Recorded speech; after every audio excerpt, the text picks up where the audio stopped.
नमस्कार प्रिय विद्यार्थियों, आप सभी का बहुत बहुत स्वागत है, अभिनंदन है आपके अपने प्यारे से प्लेटफॉर्म सीजी क्लासेस भारत पर। तो प्रिय विद्यार्थियों, आज की क्लास बहुत जबरदस्त रहने वाली है। जैसे कि कल भी आपने देखा, बहुत अच्छी क्लास आज भी रहेगी। कृपया करके क्लास में जितने भी बच्चे जुड़े हैं, एक बार इसको शेयर कर दें, लिंक को अपने साथियों के साथ शेयर करें, वीडियो को लाइक कर दें और चैनल को सब्सक्राइब करना न भूलें, ताकि आने वाले प्रत्येक लेक्चर की नोटिफिकेशन आप तक पहुंच सके। तो प्रिय विद्यार्थियों, शुरू कर रहे हैं आज की क्लास हम बिना किसी देरी के, बिना किसी विलंब के, आज के मोटिवेशनल कोच के का साथ, कि जो भरा नहीं भावों से बहती जिसमें रसधार नहीं, जो भरा नहीं भावों से बहती जिसमें रसधार नहीं, वो हृदय नहीं पत्थर है जिसमें स्वदेश के प्रति प्यार नहीं। तो आपको अपने देश पर गर्व होना चाहिए। एक भारतीय होने के नाते हम भारत, जो कि प्राचीन काल में शिक्षा का केंद्र तक्षशिला विश्वविद्यालय यहाँ था, विश्व की प्रथम यूनिवर्सिटी, प्रथम विश्वविद्यालय यहाँ था, तब ज्ञान का डंका बजता था। आज भी वर्तमान में भी हम फिर से विश्व गुरु बने, ऐसे हम अपने बच्चों के अंदर संस्कार और शिक्षा भरें कि हम बहुत आगे जाएं। क्लास की शुरुआत करते हैं। बात तो बीच बीच में हम करते रहेंगे। राष्ट्रीय शिक्षक दिवस कब मनाया जाता है? नेशनल टीचर्स डे सेलिब्रेट कब करते हैं? क्वेश्चन है। तो कोई भी बच्चा, ऑफलाइन क्लास में बच्चे बैठे हुए हैं, शाम के 8:30 8 बज चुके हैं, तो जल्दी से बताएं प्रिय विद्यार्थियों। 5 सितंबर को। हाँ भाई, अभिजीत बताएगा। नहीं, राष्ट्रीय शिक्षक दिवस पूछना बेटा। क्या आंसर होगा? जोर से बोलो, क्या होगा? सभी बताओ क्या होगा? हाँ भाई, इतना जोर से भी नहीं बोल रहा था, कोई बात नहीं। 5 सितंबर। तो आप, मैं बता देना चाहता हूँ, नवोदय विद्यालय, सैनिक स्कूल इत्यादि की तैयारी के लिए आपको आपके अपने शहर भुना के अंदर खुल गया है दिव्या डिफेंस एकेडमी। अपने बच्चों को नवोदय विद्यालय की तैयारी करवाने के लिए, सैनिक स्कूल की, मिलिट्री स्कूल की तैयारी करवाने के लिए आप यहाँ आए। तो आए और आप सभी का स्वागत है। तो वीडियो मेरी टेक्निकल टीम बार बार इसको देख रही है, कोई बात नहीं, बहुत अच्छे से चल रहा है। देखो, पहला क्वेश्चन करते हैं, राष्ट्रीय शिक्षक दिवस कब मनाया जाता है? ऐसे बच्चों ने बता ही दिया। सही आंसर क्या हो जाएगा? 5 सितंबर हो जाएगा। 5 सितंबर की बात करते हैं। ये क्यों मनाया जाता है? भारत के प्रथम उपराष्ट्रपति कौन हुए हैं? उपराष्ट्रपति कौन हुए हैं? भारत के प्रथम उपराष्ट्रपति, जिनका नाम क्या था? बेटा नहीं बोलना है, अगर पता नहीं हो तो बीच में नहीं बोलना है। जगदीप धनखड़ वर्तमान में है, ठीक है, वर्तमान में है जगदीप धनखड़ जी। द्रौपदी मुर्मू जी वर्तमान में राष्ट्र। आप हाथ नीचे कर लोगे कृपया करके बच्चों, जब मैं पूछूं तभी बताना, बीच में नहीं बोलना है, ऐसे डिस्टर्बेंस होते हैं। जो यूट्यूब पे बच्चे जुड़े हैं उनको सही से सुनता नहीं है। प्रथम उपराष्ट्रपति, राष्ट्रपति की बात करते तो राजेंद्र प्रसाद थे। उपराष्ट्रपति थे डॉक्टर सर्वपल्ली राधाकृष्णन। कौन थे? डॉक्टर सर्वपल्ली राधाकृष्णन। राधाकृष्णन हमारे प्रथम क्या थे? उपराष्ट्रपति थे। कौन थे? उपराष्ट्रपति थे। इनके जन्म की बात करते हैं तो इनका जन्म 5 सितंबर को, वो वर्ष रहा 1888 को होता है। तमिलनाडु, चेन्नई के अंदर इनका जन्म होता है। गरीब घर, एक बिल्कुल गरीब घर में पैदा हुए। ये होता क्या है आगे? 1963 में इसकी शुरुआत हुई थी राष्ट्रीय अध्यापक दिवस की। 5 सितंबर 1963 को, जब ये भारत के क्या थे? राष्ट्रपति थे। राष्ट्रपति थे, क्या थे? भारत के राष्ट्रपति थे। क्योंकि 1950 से लेकर के 1962 तक भारत के राष्ट्रपति के रूप में डॉक्टर राजेंद्र प्रसाद रहते हैं। उसके बाद में तब ये उपराष्ट्रपति थे। लेकिन जैसे ही राजेंद्र प्रसाद 1962 में नहीं रहते, राष्ट्रपति के पद से हट जाते हैं, तो 1962 से लेकर के 1967 तक, 1962 से लेकर के 1967 तक क्या रहते हैं? ये देश के राष्ट्रपति रहते हैं। 1963 में इनके कुछ विद्यार्थी, अब इन्हीं के जन्म दिवस को हम राष्ट्रीय अध्यापक दिवस के रूप में क्यों मनाते हैं? इसका कारण यह है कि होता क्या है प्रिय विद्यार्थियों, कुछ बच्चे इनके लिए कुछ लेकर के आए। वे आपका जन्मदिन मनाते हैं गुरुजी, जैसे कि मैं पढ़ा रहा हूं, मेरे जन्मदिन पर अभी आगे आएगा, बच्चे कुछ चीज लेकर के, कुछ गिफ्ट वगैरह लेकर के अगर आए, तो मैं ये कहूं कि मेरा जन्मदिन न मना करके आप पूरे शिक्षक समाज के लिए, जितने भी देश में शिक्षक हैं, उनके लिए दिन सेलिब्रेट करो। तो इसी प्रकार इसकी शुरुआत हुई थी 5 सितंबर 1963 को। 1962 से 67 ये राष्ट्रपति रहते हैं। 1950 से लेकर के 1962 तक उपराष्ट्रपति रहते हैं। ये सारी बातें आपको क्लियर होनी चाहिए। ऑफलाइन जो स्टूडेंट बैठे हैं वो लिख सकते हैं बीच बीच में, आप लिख ले में। जितने बच्चे ऑफलाइन में यहाँ पर सैनिक स्कूल के बच्चे बैठे हुए हैं, विद्या डिफेंस एकेडमी भुन्ना के अंदर आप आकर के देखिएगा, जिस प्रकार प्राचीन काल में गुरुकुल परंपरा थी ऐसी ही यहाँ पर हॉस्टल, लाइब्रेरी, सारी सुविधाएं हैं। एक फैसिलिटी, अपने बच्चे को विजिट जरूर करके देखें, आपको बहुत अच्छा लगेगा। राष्ट्रीय शिक्षक दिवस कब मनाया जाता है? तो 5 सितंबर को मनाया जाता है। अब बात करते हैं इनकी डेथ की कब हुई थी, तो 3 वो तारीख थी 17 अप्रैल, वो तारीख रही प्रिय विद्यार्थियों 17 अप्रैल 1975 को इनकी क्या हो जाती है? डेथ हो जाती है। डॉक्टर सर्वपल्ली राधाकृष्णन के बारे में हमने जाना, जन्म 5 सितंबर 1888 को तमिलनाडु के अंदर, चेन्नई की राजधानी है, तमिलनाडु की राजधानी है चेन्नई। 1950 से 1962 तक देश के उपराष्ट्रपति रहे, 1962 से 1967 तक देश के राष्ट्रपति रहे।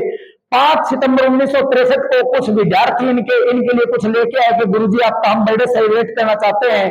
इन्होंने कहा मेरा बर्थडे, मेरा जन्म सेलिब्रेट न करके इस पूरे भारतवर्ष में जितने भी शिक्षक हैं, शिक्षक समाज के लिए दिन समर्पित किया जाए। तो तभी से हम क्या मना रहे हैं? राष्ट्रीय शिक्षक दिवस मना रहे हैं। इनकी डेथ कब हो जाती है? 17 अप्रैल सन 1975 को हमारे बीच में नहीं रहते, अमरता को प्राप्त हो जाते हैं, क्योंकि ऐसी महान विभूतियां सदियों में एक बार जन्म लेती है और वो मरते नहीं है, सदा के लिए अमर रह जाते हैं। क्योंकि 5 सितंबर इतिहास की तारीख बन गई है, इनका जन्मदिन राष्ट्रीय शिक्षक दिवस है। जितने भी गुरुजन इस भारत की धरा पर है, सभी के लिए ये दिन है जिसमें बच्चे विशेष रूप से अध्यापक से प्रेम, एक आत्मीय भाव से जुड़ जाते हैं। आगे देखते हैं प्रिय विद्यार्थियों, जो बाकी तारीख है इनके विषय में भी जान लेते हैं। ध्यान से देखिएगा, ध्यान से देखिएगा प्रिय विद्यार्थियों। बात करते हैं 23 जून की, तो अंतरराष्ट्रीय ओलंपिक दिवस मनाते हैं। क्या मनाते हैं? अंतरराष्ट्रीय क्या मनाते हैं? ओलंपिक दिवस। क्या मनाते हैं? ओलंपिक दिवस मनाते हैं। अंतरराष्ट्रीय ओलंपिक दिवस मनाया जाता है। कब मनाया जाता है? 23 जून को। 21 जून को मैंने कल बता दिया था जिससे योग दिवस मनाया जाता है, और 23 जून को क्या मनाया जाता है प्रिय विद्यार्थियों? अंतरराष्ट्रीय ओलंपिक दिवस, इंटरनेशनल ओलंपिक डे मनाया जाता है। आपको ये पता होना चाहिए। बात करते हैं प्रिय विद्यार्थियों 11 नवंबर की। 11 नवंबर की बात करते हैं तो क्या मनाते हैं? राष्ट्रीय शिक्षा दिवस। हमने शिक्षक दिवस तो देख लिया, राष्ट्रीय शिक्षा दिवस मनाया जाता है। शिक्षा दिवस मनाया जाता है। राष्ट्रीय शिक्षा दिवस क्यों मनाया जाता है ये भी आपको पता होना चाहिए। देश के प्रथम शिक्षा मंत्री जो थे, देश के प्रथम शिक्षा मंत्री, जब भारत आजाद हुआ तो मंत्रिमंडल का गठन किया गया था। शिक्षा मंत्री जो थे वो कौन थे? अबुल कलाम आजाद थे। कौन थे? अबुल कलाम आजाद। देश के प्रथम शिक्षा मंत्री कौन थे प्रिय विद्यार्थियों? अबुल कलाम आजाद। अब्दुल कलाम आजाद नहीं, एपीजे अब्दुल कलाम नहीं, वो तो देश के राष्ट्रपति रहे हैं। देश के शिक्षा मंत्री मौलाना अबुल कलाम आजाद कौन है? मौलाना अबुल कलाम आजाद रहते हैं। इनका जन्म 11 तारीख को हुआ था 1889 को 11 नवंबर को हुआ था।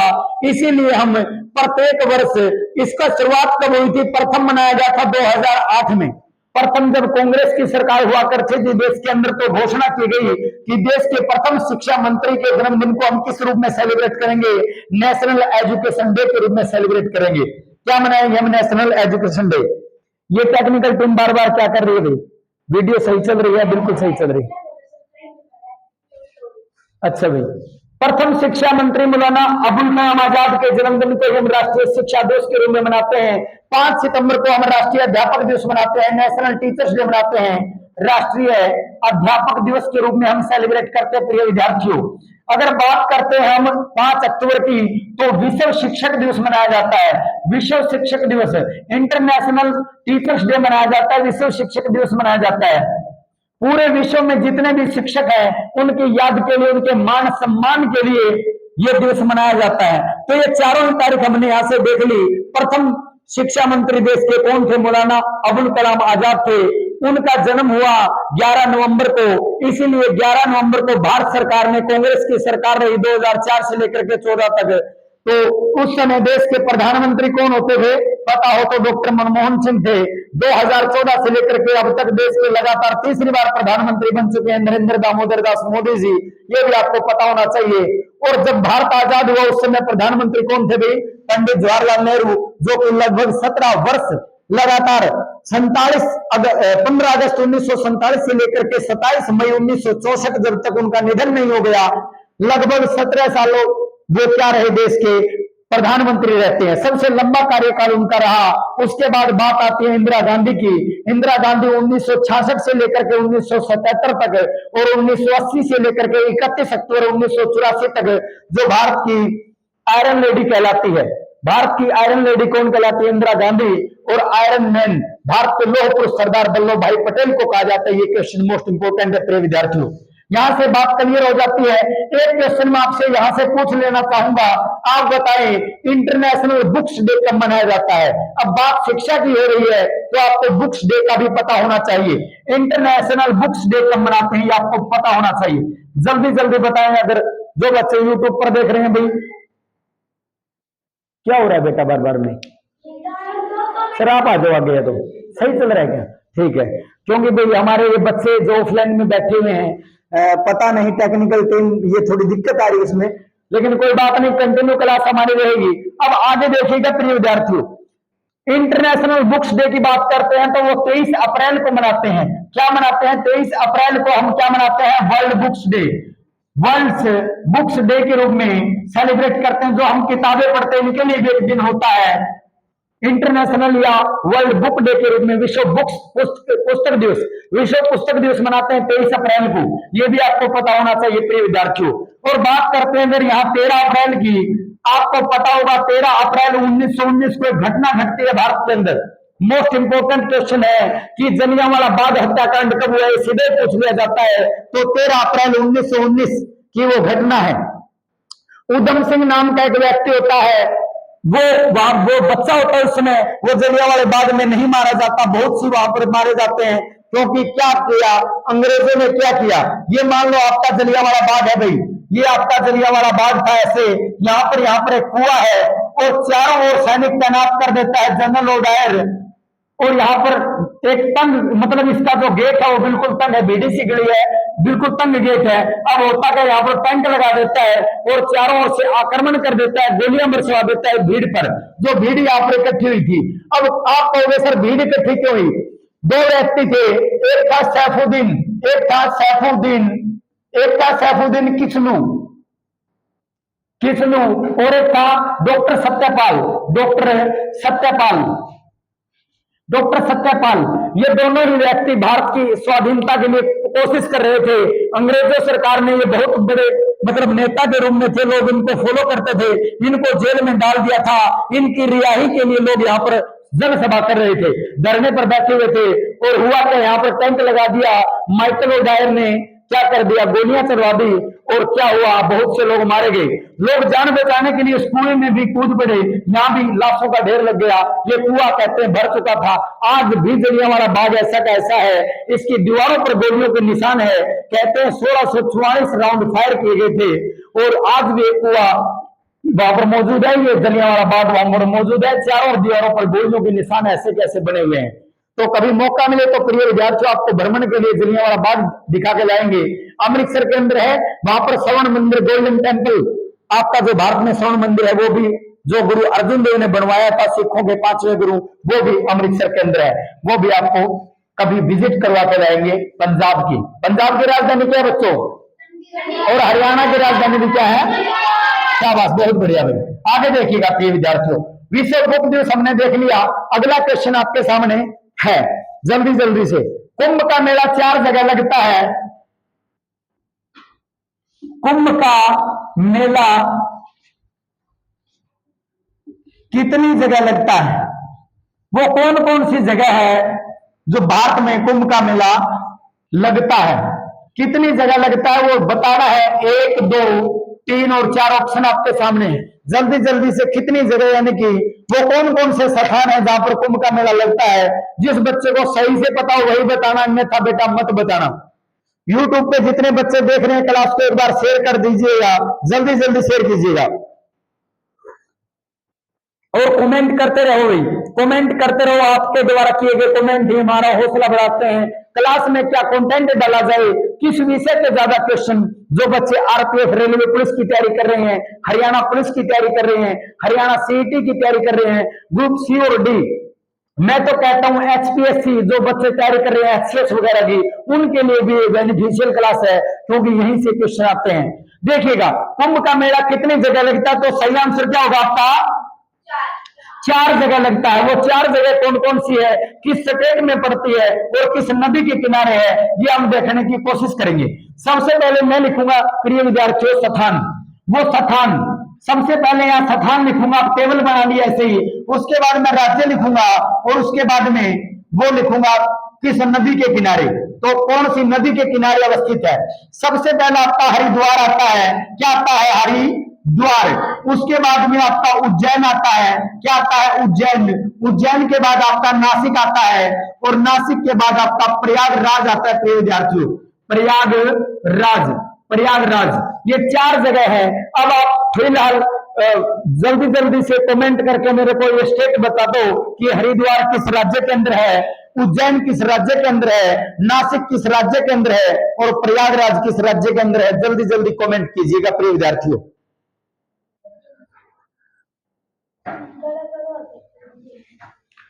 ये बच्चे ऑफलाइन बैठे हुए हैं, बहुत अच्छे बच्चे हमारे, अनुशासित बच्चे हमारे।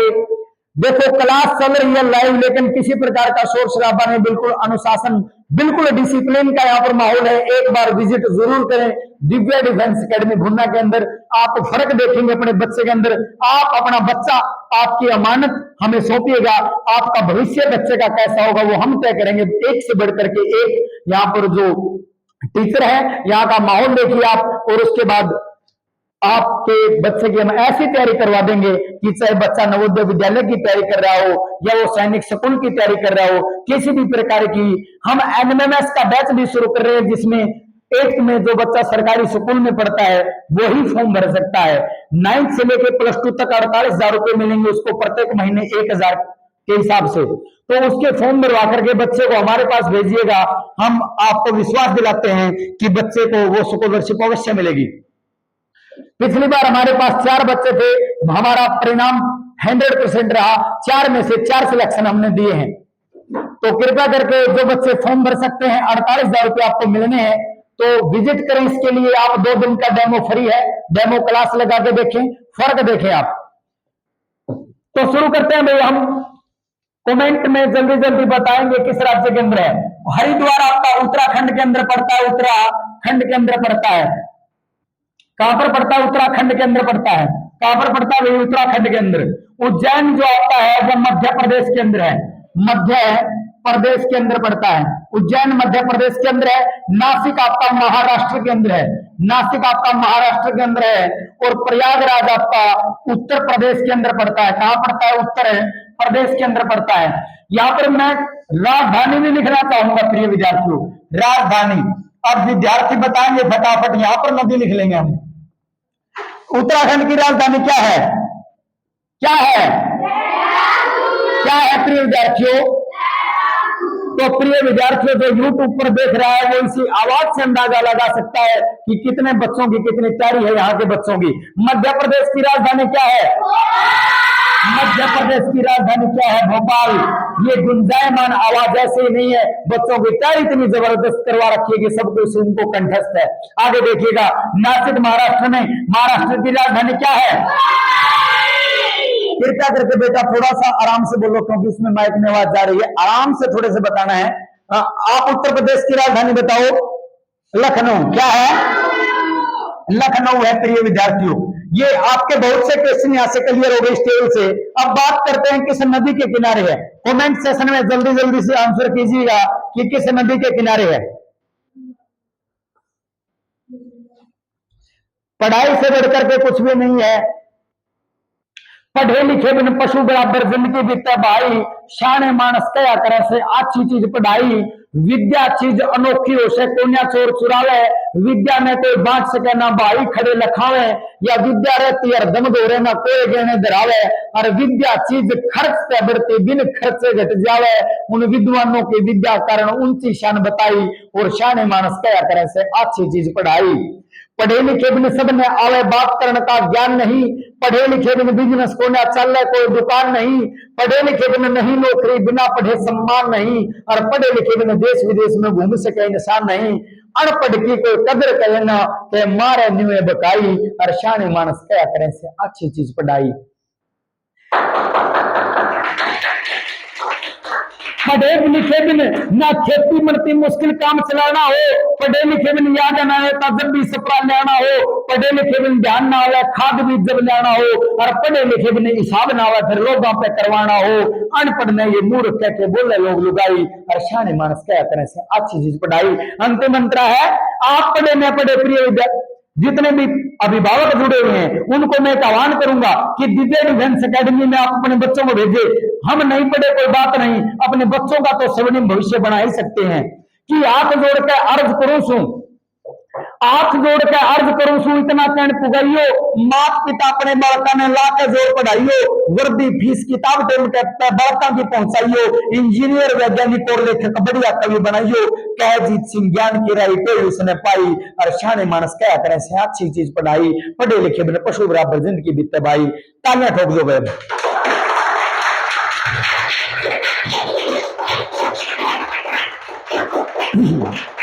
तो भैया आगे बताओ, नदी बताओ जल्दी से, नदी बताओ शाबाश, किस नदी के किनारे है? हरिद्वार गंगा नदी के किनारे स्थित है। गंगा की लंबाई पता है? 25 आएगा प्रिय विद्यार्थियों। देखो उत्तराखंड गंगा नदी के किनारे, गंगा नदी के तट पर यह मेला भरता है हरिद्वार वाला। उज्जैन जो है वो मध्य प्रदेश के अंदर है। ये आपका 1 मिनट रुक जाते हैं। नासिक महाराष्ट्र गोदावरी नदी, गोदावरी आएगा भाई गोदावरी। उसके बाद प्रयागराज, इसका शिप्रा नदी आएगा। क्या आएगा? शिप्रा नदी आएगा। और प्रयागराज उत्तर प्रदेश है। इसका थोड़ा सा देखो आप, गंगा प्लस में यमुना का यहाँ पर संगम होता है। गंगा प्लस में यमुना का यहाँ पर मिलन होता है। और प्लस में सरस्वती, सरस्वती लुप्त हो चुकी है वर्तमान में। सरस्वती वर्तमान में लुप्त हो चुकी है, पौराणिक नदी है। इसकी खोज चल रही है, खुदाई चल रही है कि ये नदी थी। सबसे पवित्र नदी वैदिक काल में सरस्वती को माना गया है। वर्तमान में लुप्त अगर वर्तमान में पूछा जाए तो गंगा यमुना के संगम तट पर मेला भरता है। कौन सा? प्रयागराज वाला। प्रयागराज का प्राचीन काल में नाम क्या होता था? इलाहाबाद होता था। इलाहाबाद होता था, पहले था प्रयागराज। अकबर ने नाम चेंज करके इलाहाबाद किया। उसके बाद आदित्य योगीनाथ जो कि वर्तमान में यूपी उत्तर प्रदेश के मुख्यमंत्री हैं, दोबारा से क्या कर दिया? नाम चेंज करके प्रयागराज कर दिया। प्रयागराज आपसे पूछा जा सकता है प्रयागराज का नाम इलाहाबाद किसने किया? अकबर ने किया। वर्तमान में इलाहाबाद से नाम चेंज करके किसने किया? आदित्य योगीनाथ सरकार ने इसका नाम चेंज करके क्या कर दिया? प्रयागराज कर दिया। आदित्य योगीनाथ किस पार्टी से संबंध रखते हैं? बीजेपी से। और बीजेपी पार्टी कब बनी थी? 6 अप्रैल 1980 को बनी थी। 6 अप्रैल 1980 को गठन हुआ था बीजेपी पार्टी का, ये भी आपको पता होना चाहिए। भारत की सबसे पुरानी पार्टी कौन सी है? तो वो भारतीय राष्ट्रीय कांग्रेस है। वो 28 दिसंबर की बात है और बात 1985 की है। 1885 की बात है। 28 दिसंबर 1885 को गोकुल तेजपाल संस्कृत महाविद्यालय के अंदर महाराष्ट्र मुंबई के अंदर इसकी स्थापना हुई थी। ये भी आपको क्लियर होना चाहिए। लेकिन बात हम कहां कर रहे थे? बात हम ये कर रहे थे, पूरा का पूरा केवल अपनी कॉपी पे उतार लो फटाफट प्रिय विद्यार्थियों, उतारो। जो ऑफलाइन बच्चे बैठे हुए ये केवल अपनी कॉपी पे उतार लो। इसमें से आपका क्वेश्चन आ सकता है सैनिक स्कूल में। आपसे राजधानी भी पूछ सकता है, उत्तराखंड की राजधानी क्या है, मध्य प्रदेश की क्या है, महाराष्ट्र की क्या है। आपसे ये देख करके हरिद्वार मेला भरता है, वो हरिद्वार किस राज्य में स्थित है? तो आपसे राज्य पूछा जा सकता है। आपको ये पूछा जा सकता है कि गंगा भारत की सबसे बड़ी नदी कौन सी है? अगर पूछ लिया जाए भारत की सबसे बड़ी नदी, ये मैं एक बार साफ करता हूं, आपको 3-4 क्वेश्चन यहां से और करवा देता हूं। भारत की सबसे लंबी नदी, भारत की सबसे लंबी नदी अगर पूछ ले, सबसे बड़ी नदी पूछ ले तो वो गंगा है प्रिय विद्यार्थियों। गंगा की लंबाई है वो 2525 किलोमीटर है। उसके बाद पूछ ले उत्तर भारत की सबसे लंबी नदी पूछ ले, उत्तर भारत की सबसे लंबी नदी, उत्तर भारत की सबसे लंबी नदी पूछ ले तो भी आंसर क्या होगा? गंगा आंसर होगा। और इसकी लंबाई इतनी है। अगर दक्षिण भारत की सबसे लंबी नदी पूछ ले, दक्षिण भारत की सबसे लंबी नदी दक्षिण भारत की सबसे लंबी नदी, तो आपका आंसर हो जाएगा गोदावरी। और गोदावरी का एरिया कितना है? 1465 किलोमीटर लंबाई है। 3 क्वेश्चन है भिन्न भिन्न। अगर भारत की सबसे लंबी, संपूर्ण भारत की पूछे तो गंगा, उत्तर भारत की पूछे तो गंगा, और ये महाराष्ट्र साउथ इंडिया में पड़ता है तो गोदावरी साउथ इंडिया में नदी पड़ती है। दक्षिण भारत की सबसे लंबी नदी गोदावरी, गोदावरी की लंबाई 1465 किलोमीटर, गंगा की लंबाई 2525 किलोमीटर। 25 याद करना आपको, ठीक है। इसका 1465 याद करना, 1465 किलोमीटर। बहुत मोस्ट इंपोर्टेंट क्वेश्चन है, ऐसे लगा लो भाई। ये तीनों ही मोस्ट इंपोर्टेंट क्वेश्चन है जो बच्चे सैनिक स्कूल के बैठे हुए हैं। दक्षिण भारत की सबसे लंबी नदी पूछी जा सकती है, उत्तर भारत की सबसे लंबी नदी पूछी जा सकती है, पूरे भारत की ही सबसे लंबी पूछ ले तो क्या आएगा आंसर? क्या आंसर होगा भाई? जल्दी बताओ। गंगा, और गंगा की लंबाई कितनी है? 25। आगे बढ़े भाई, उतार लिए केवल। आगे बढ़ते हैं हम अगले क्वेश्चन की ओर। जिसने नहीं उतारी उतार लो भाई, आगे बढ़ते हैं। यहां से आपके 16 क्वेश्चन हो गए भाई, क्योंकि 4 चौके 16 क्वेश्चन यहां से, और 3 क्वेश्चन मैंने नदियों के बारे में करवा दिया, उनके क्षेत्र मतलब लंबाई भी करवाई है, तो लंबाई और वो 3 और 3 6, वो 16 और 6, यहां से आपके 22 क्वेश्चन क्लियर हो गए हैं। अगला आपका जो क्वेश्चन रहने वाला है वो क्वेश्चन है, निम्न में से कौन सी रचना महाकवि कालिदास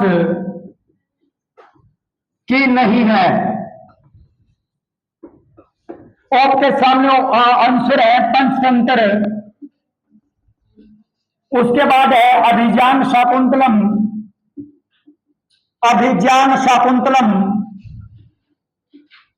उसके बाद ऑप्शन आपका नंबर जो 3 रहेगा वो रहेगा मेघदूतम,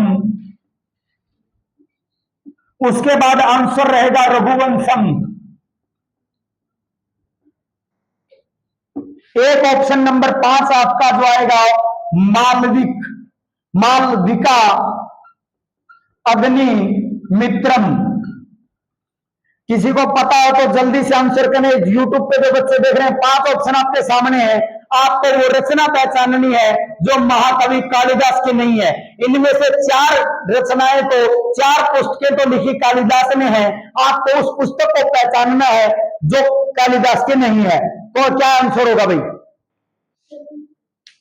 नहीं, आंसर क्या होगा इसका? पंचतंत्र। विश्व की सबसे ज्यादा संस्कृत साहित्य की बिकने वाली पुस्तक कौन सी है? पंचतंत्र है। किसने लिखा है? पंडित विष्णु शर्मा ने। पंडित विष्णु शर्मा ने लिखा है। पंडित विष्णु शर्मा ने लिखी है। क्या लिखी है? पंचतंत्र। इसमें क्या है? पशु पक्षियों के माध्यम से मानव समाज के कल्याणकारी बहुत सी कहानियां दी हुई हैं। पूरी की पूरी ये बुक जो है वो पशु पक्षियों पर आधारित है। किस प्रकार जंगल में एक दूसरे की सहायता करते हैं, यानी कि जितने भी हमारे पक्षी हैं, जानवर जो है, उनके माध्यम से मानव को समझाने की कोशिश की गई है। एक राजा होता था, उसके 4 बेटे होते थे। राजा ने सभा बुलाई, दरबार लगाया कि ऐसा कोई व्यक्ति है जो मेरे मूर्ख पुत्रों को समझा सके। पुत्र बिल्कुल मूर्ख थे, कुछ नहीं आता था। राजा को चिंता हुई, मेरे मरने के बाद ये राजपाट कौन संभालेगा, मेरे साम्राज्य मेरा उत्तराधिकारी किसे बनाऊं, चारों ही मूर्ख हैं। उसी सभा के अंदर एक बूढ़ा ब्राह्मण बैठा हुआ था जिसका नाम था पंडित विष्णु शर्मा। कई कहते हैं कि ये विष्णु शर्मा वही थे, क्योंकि विष्णु नाम कौटिल्य का भी है। कौटिल्य का हम चाणक्य भी बोल देते हैं, आचार्य चाणक्य, जिसके नाम से अपना यूट्यूब चैनल है, चाणक्य गुरुकुल कक्षाएं भारत के नाम से। एक साधारण से बच्चे को चंद्रगुप्त मौर्य को संपूर्ण अखंड भारत का राजा बना देता है, मौर्य वंश की स्थापना कर देता है।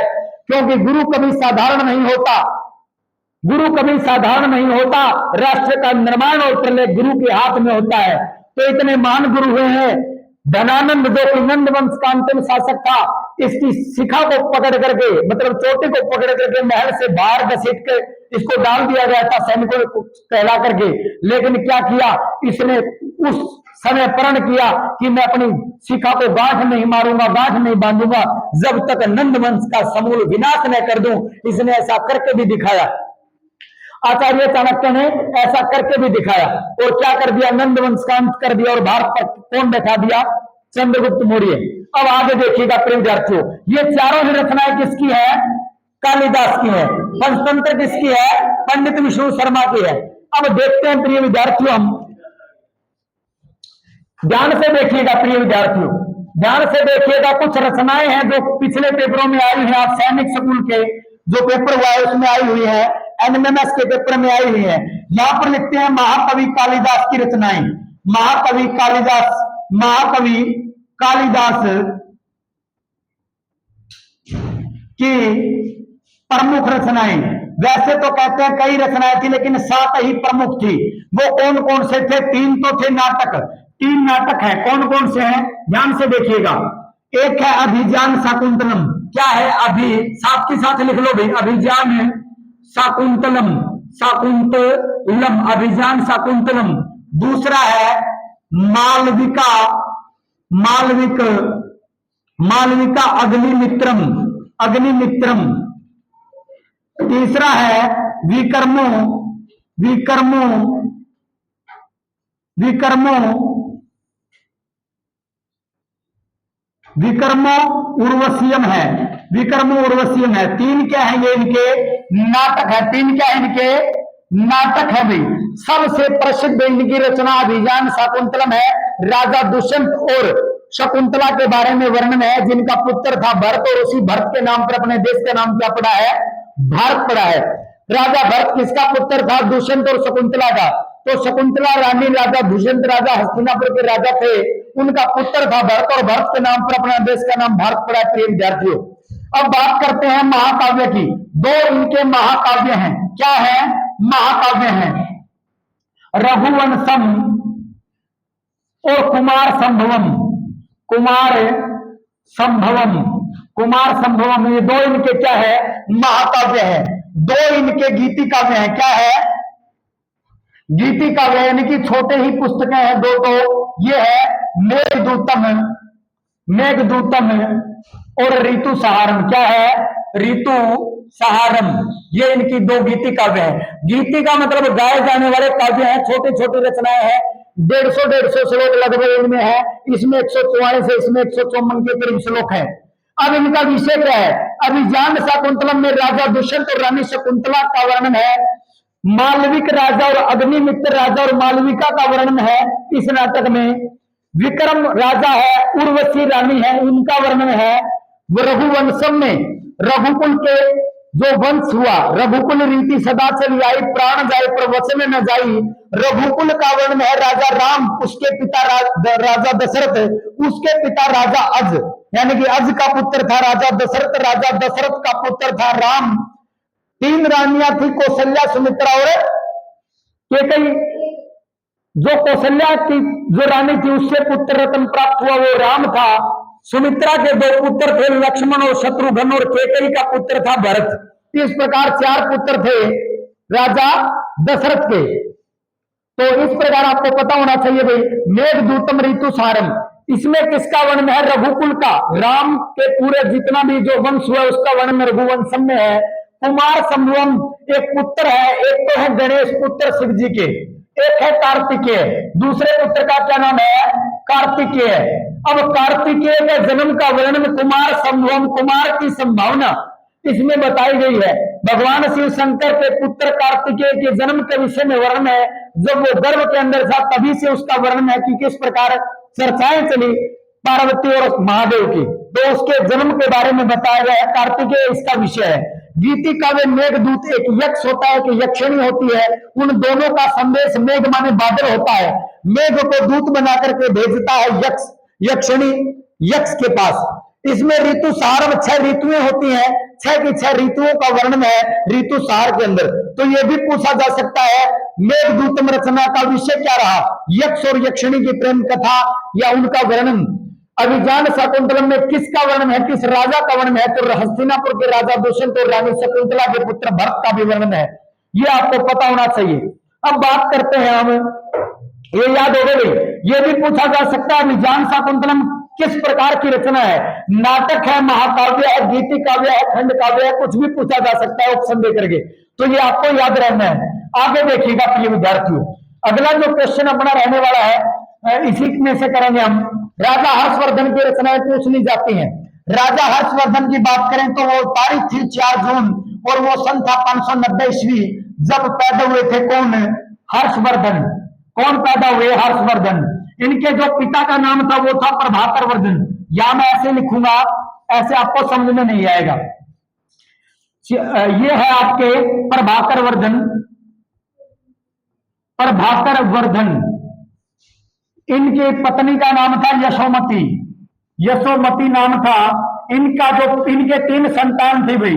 बड़े भाई का नाम था राज्यवर्धन। क्या नाम था? राज्यवर्धन नाम था। फिर था हर्षवर्धन, बीच वाला पुत्र था हर्षवर्धन, फिर था राज्यश्री। राज्यश्री। अब हुआ क्या, इसका जो जन्म पूछ लिया जाता है तो 4 जून 590 ईस्वी को इसका क्या हुआ था? जन्म हुआ था। अब राज्यवर्धन इससे 4 साल बड़े थे और राज्यश्री से 4 साल छोटी थी। ठीक है भाई, राज्यश्री 4 साल छोटी थी, राज्यवर्धन बड़े भाई थे, 4 वर्ष बड़े थे। यानी कि इसका जन्म 500 कब हुआ होगा? 586 के अंदर, और इसका कब हुआ होगा? 593 के अंदर। ये छोटी थी। ठीक है भाई। प्रभाकर वर्धन, नंदीवर्धन, दंतीवर्धन, इनके पुष्यभूति वंश। किस वंश से संबंध रखते हैं? तो पुष्यभूति। ठीक है भाई, पुष्यभूति वंश से संबंध रखते हैं। ये किस वंश से संबंध रखते हैं? पुष्यभूति वंश से। हर्षवर्धन राजा हर्षवर्धन की राजधानी का नाम क्या है? तो थानेश्वर है। थानेश्वर है। और थानेश्वर कहां पड़ता है? हरियाणा के कुरुक्षेत्र जिले में पड़ता है। कहां पड़ता है? हरियाणा के कुरुक्षेत्र जिले में राज किया किसने? राजा हर्षवर्धन ने। थानेश्वर इसकी राजधानी थी। आगे देखिएगा, आगे पूछा क्या जाता है, हर्षवर्धन के काल में राजा कब से कब तक रहा? प्रभाकर वर्धन 580 से लेकर के 605 तक राजा रहता है। 605 से लेकर के 606 तक ये रहता है। लेकिन राजा शशांक ने इसकी हत्या कर दी। क्यों कर दी? क्योंकि राज्य श्री का शादी हुई थी ग्रहवर्मन मोखरी के साथ। ग्रहवर्मन मोखरी के साथ शादी हुई थी। अब राज्यश्री को उठा लेते हैं शशांक, ये भाग करके जंगलों में चली जाती है और राज्यवर्धन राजा शशांक का पीछा करता है तो शशांक राज्यवर्धन को मार डालता है। अब होता क्या है, ये कन्नौज का राजा था, अगर पूछ लिया जाए कन्नौज का राजा था ग्रहवर्मन मोखरी, जिसके साथ राज्यवर्धन की बहन की, मतलब इसकी हर्षवर्धन की सिस्टर की शादी हुई थी। इसके जीजाजी थे ग्रहवर्मन मोखरी। क्वेश्चन ये पूछा गया पिछली बार एनएमएस में कि ये बताओ अपनी बहन को हर्षवर्धन ने किसकी सहायता से खोजा? ये जंगल में चली गई और आश्रम में रहने लगी। तो जय बौद्ध सन्यासी था एक इसका मित्र है, बौद्ध सन्यासी।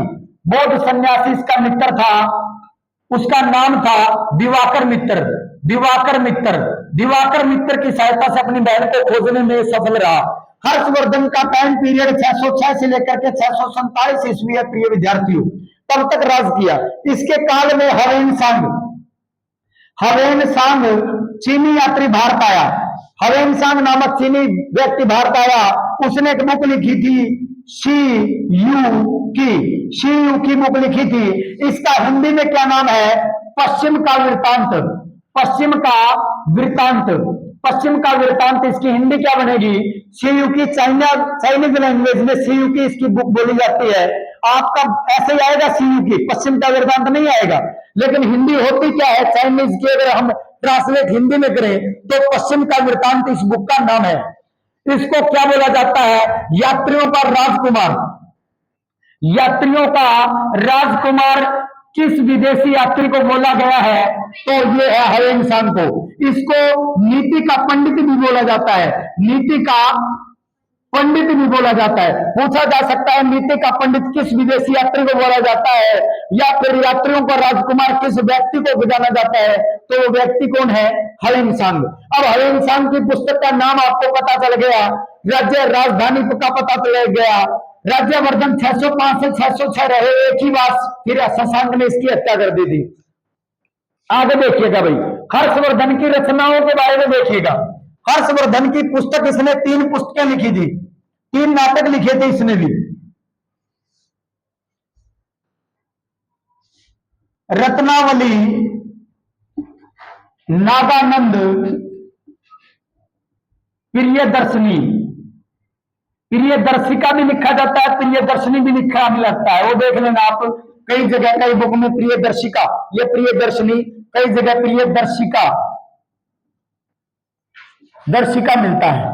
प्रिय दर्शिका, नागानंद रत्नावली 3 नाटक लिखे, ये एक लेखक भी था, राजा के साथ साथ लिखता भी था, अच्छा सेनापति था, हर चीज में यश बहुत था इसका, बहुत अच्छा प्रशासन चलाता था, थानेसर कुरुक्षेत्र पर इसने राज किया।